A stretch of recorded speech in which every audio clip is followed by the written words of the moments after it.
big questions for the for OTAs today, Seth. These are the questions I have. And, again, we should point out there are no pads. There's no hitting going on. Probably a lot of one-on-one pass rush or anything. It's all just 7-on-7, 11-on-11, no pads. Yeah. So, but to your point, we do get to see maybe some formations and things like that, and at least get the first glimpse of what they're thinking when it comes to first stringers and whatnot. 100% this is what's going to happen today. Whichever the first offensive line configuration that goes out there is going to be reported, and then immediately afterwards a coach or GM or somebody is going to remind everybody, hey, don't read into this too much. Yep. We're all just, it's going to change day by day. And that might make you feel nervous, and it might make you feel like less secure. Just remember that they're having that same conversation in Cleveland about the quarterbacks. At any given point, any of these 5 quarterbacks might go out there as the starter, okay? This is not the greatest spot to be in where you've got 9 offensive linemen vying for 5 over. But yes, at least it's not 4 quarterbacks, including 2 rookies, battling for your starting QB job. Good job. Don't worry. Any one of 5 quarterbacks might show up as the starter on this OTA, God. But rest assured, we don't feel great about any of them, okay? That's a good point, This is a competition. Seth. Yeah, that's a really good point. So you're absolutely right. Now, it's interesting. Jonathan Alexander, I have a few more questions we'll hit here, but as long as we're talking about the offensive line, he made a prediction on his OTA question piece that went up on the Chronicle, left to right, as to what he thinks the starting offensive line is going to be. Yeah. He had Trent Brown at right tackle, and I feel like every time we talk about right tackle, it's like, okay, is Titus going to play tackle or guard, or is Blake Fisher going to resume the starting spot that he held at the end of last season? Boy, might Ariante Ursary get into the mix here? They used a second-round pick on him. I can't remember one time where you and I entertained the idea, at least me, I don't want to speak for you, where I've entertained the idea of Trent Brown being the starting right tackle for this team. I've entertained it. With Trent Brown, he's well into his 30s, and he's coming off a torn patellar tendon. Yeah. So that's what I just don't know about him, and like how bad was the patellar tendon injury and all of that. But yeah, if he's healthy and he's not on the PUP in game 1, then I think there's a good chance he's the starting right tackle. I guess I'm just skeptical that at his age it's going to be a less than 1 year recovery from patellar tendon. Yeah, dude, I feel like if Trent Brown is your starting right tackle, something's gone wrong with Blake Fisher. Like it's going to be out there, or that he got hurt in some way and it's Trent Brown. Like that, blindly, if you told me Trent Brown's your starting right tackle, I would say, okay, then Blake Fisher regressed somehow in the offseason. Well, I mean, he is Trent Brown's a better offensive tackle than Blake Fisher was last year, 100%. Yeah. It's just a matter of if he's until I hear that if he goes out there today and he's running around and he's healthy and everything, then he'll be in the conversation. Yep. He's a good player, and all those other guys at right tackle other than Titus Howard are still a work in progress. Yep. Question number 2, will Dameon Pierce capitalize on the reps he gets in 11-on-11, at least in terms of internalizing the new offense? Joe Mixon, according to Aaron Wilson, is going to miss practices here. He was in a walking boot. It doesn't sound like it's serious, but he's going to miss some time, which happened last year, too, in training camp. Remember, Joe Mixon missed a ton of training camp last year. I believe Aaron Wilson was the first to report anything about Christian Harris, and at the time it was being treated like, just no big deal, or whatever. We were out there first day of practice. Christian Harris had been he did an interview a week before training camp about how great he felt, and then we're out there on the first day of training camp practice. And about 10, 15 minutes into it, everybody's looking around like, where is Christian Harris, by the way? And that persisted. Don't worry about it. It's no big deal. He'll be fine by December. And that persisted for 14 weeks into the season. Yeah. So the Mixon thing, so I guess a good point. If the point is let's wait and see on just how serious Mixon is, I can accept that.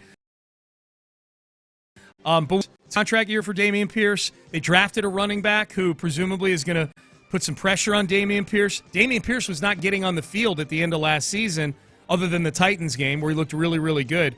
But at nut-cutting time, when the team needed to trust multiple running backs, they trusted one running back. It was Joe Mixon. That was it in playoff time. So this is a big OTA. This is a big offseason for Dameon Pierce. Let's just put it that way. The third question I have, Seth, what can we learn about Nick Caley's offense in an OTA environment. What is there anything, because this is going to, I hope, look different than Bobby Slowick's offense. A lot of similar elements, I would imagine, but certainly some differences. What can we glean? I think you're going to read into it way too much because that's what we do. But I do think you're going to see a more evolved quick game, and probably a real emphasis on getting the ball out quickly. C.J. Stroud potentially controlling more at the line of scrimmage. Oh, yeah. Might be able to really get a feel for that, because that's going to be something that probably in the first day of OTAs they don't necessarily do a lot, but as things progress, if we start seeing CJ get up to the line with time to do something, and then B, CJ actually really working the pass protections, checking plays, more than just a quick, simple either-or audible, that's something we might be able to pick up on. We know D'Amico will throw things at CJ. You know what I mean? Yeah. D'Amico, the DC, will throw things at CJ. But with Slowick, the methodology was very much old school. Kubiak, the quarterback, thinking too much at the line of scrimmage. We're going to get up, and we're going to run the play, and there will be an option within the play. It sounds like from what Nick Caley has said and what C.J. Stroud has said is that, no, this might hopefully look a little bit more like the true veteran quarterbacks that get up to the line of scrimmage with 15 seconds left on the play clock, and you can sit and diagnose and actually do something intellectually as a quarterback instead of just getting the snap off on time. This is I guess this is sort of a question, maybe more of an observation that I'm looking forward to is who's does CJ Gardner Johnson, any new guys, like who's bringing the juice to this stuff? Because last year, I mean, you were out there, Seth, you know, like Stefon Diggs brought a big energy to these practices, and he's not there anymore. So I'm not saying there's an energy vacuum or anything like that. There's a ton of guys that really like being out there. It's a swarmy team. But, you know, I'm anxious to see C.J. Gardner Johnson, I think, was brought in as much for his energy as it was his productivity. You know, like he's a guy who brings the juice. So that part, in a practice where there's no hitting, there's no pads or anything like that, I'm anxious to see just the interactions with some of the new guys out there. I think the one thing that stuck from OTAs last year was, wow, this team really likes Kamari Lassiter. Yeah. They're treating him like, oh yeah, he's 100% in the mix to be the starting cornerback. And with Kalen Bullock, it wasn't as clear cut and forthright. And that would match with the types of players they were. Kamari Lassiter was much was. So if we start to see either Jaden Higgins or Jalen Knoll really heavily involved with the ones, I'll read into that. I think that's fair enough to do. They trust them with running the offense and everything in OTAs, then that might mean something. Yeah, for sure. And their spot's open at receiver right now, man. Like that is a big audition going on right now. So those are mine. Did you happen to see Diggs living his best life yesterday? Like Stefon Diggs, he was out on a boat having a party, or participating at a party of his possible girlfriend, Cardi B. Right. And people were making a big deal out of this one video. And the caption I saw, the one that had like 2 million retweets or whatever, said, Stefon Diggs caught flirting on video at a Cardi B party, or at a party that Cardi B was at. Right. And you watch the video, and you're like, he is not the flirter here. He is the flirtee. Yeah. There were 3 women just crowded around him with gaga eyes, just soaking in everything. Touching his chains. They were coming after him. Yeah. It looked like he was the prey. Yeah. I felt bad for him. Like when you watch a cute little koala bear get devoured by some beast. Yeah. He was, if anything, he needed to hashtag Me Too up out of there. All Stefon Diggs was doing was being himself, and these women were just pressing, like just in a competition with each other, like they were looking for a space at the bar. Good looking guy, man. Money. There wasn't anything that looked like he was paying a bunch of extra attention to one of them or anything. Yeah. Just leave Stefon Diggs alone. That party. Let him live his life at some party that 15 years from now is going to come up in a deposition. That looked like a fun party, man. Did you see the other videos? The video you're talking about was just strictly honed in on Diggs with the 3 women around him. Yeah. But boy, some of the wide shots of that party that surfaced, that was a It looked like any party that you and I would take our wives to. 100%, yeah. Brandy, get over there and shake it a little bit for the party, for the social media. Like, is this a Diggs party or is this my 30th birthday party? I can't even tell. On a yacht with a bunch of women twerking. It was the same exact thing back in 1999. Yes, same exact thing. I get the feel that Cardi B and Stefon Diggs are probably of a like mind, kind of like when Jack Nicholson and Shirley MacLaine were together. They're just kind of like, all right, listen, it's a free and swinging time in America and with society. We just, whatever happens, happens. We'll be cool. Okay. I didn't even know Jack Nicholson was with Shirley MacLaine at one point. I don't know if he was. So I'm assuming anybody under the age of 40 didn't know. That was great. You got anything? I don't know if he actually. No, you know what? I'm messing up because terms of endearment. I don't think he dated Shirley MacLaine. Okay. He was just with her in terms of endearment. Hey, are you excited that we get a joint practice? That was announced yesterday. It was reported. I don't know if the team announced anything, but analysts have mentioned it at their OTAs that the Texans and the Panthers, baby, going to be practicing leading up to that preseason game. That's fun.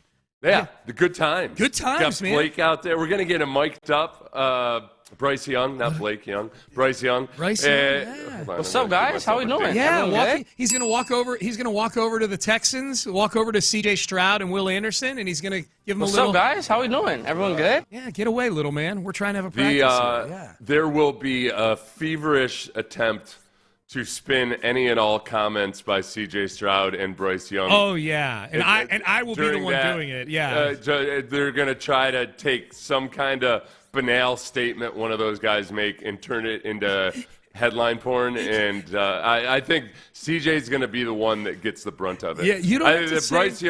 Bryce Young, his actual voice, you can't interpret anything he says as malice. Yeah. CJ will try to say something nice about Bryce Young, and it's going to be interpreted as shade by somebody. Somewhere. You don't have to say somebody or they. You know who's going to do it. It's going to be me. I'm going to do it. I will take the quotes from both of those guys and turn it into something that it's not. Of course, CJ does a really good job with those types of questions because he goes over the top and professing his admiration and love for Bryce Young or Jaden Daniels. Anytime somebody brings up like, hey, what about Jaden Daniels breaking all your records? CJ goes over the top. Like I've known him forever. It's awesome. Good for him. Yep. Yeah. Inland Empire kid, blah, blah, blah.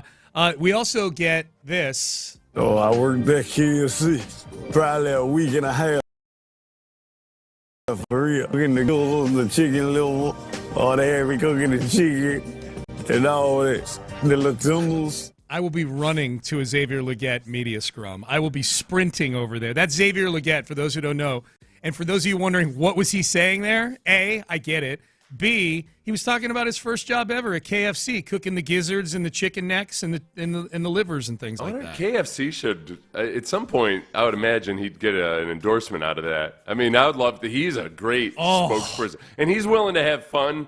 He's willing to have fun with people about how people have a hard time understanding what he's saying. So they could really have some fun with that. Subtitles and all that for whatever he's pushing at KFC. This is what. Tell me about these bowls. Yeah. These bowls look enticing. Right, that's how the commercials got the macaroni and cheese with the chicken nuggets and this was him picking his winning horse in the Kentucky Derby with Kay Adams. How should I pick my horse? Well, me personally, I'm always trying to go for the underdog. Okay, underdog. Yeah, so I'm going for Chunk of Gold. Everybody, they think that he's going to lose. Who? Chunk of Gold. That's his name. That's the horse I'm going for today. I can't understand what you're saying. What? Chunk of Gold. Chunk of goat? Gold. G-O-L-D. Chunk of gold? Yeah. G-O-L-D. See, he gets it, though, man. Like, he loves that Adam Thielen is his translator.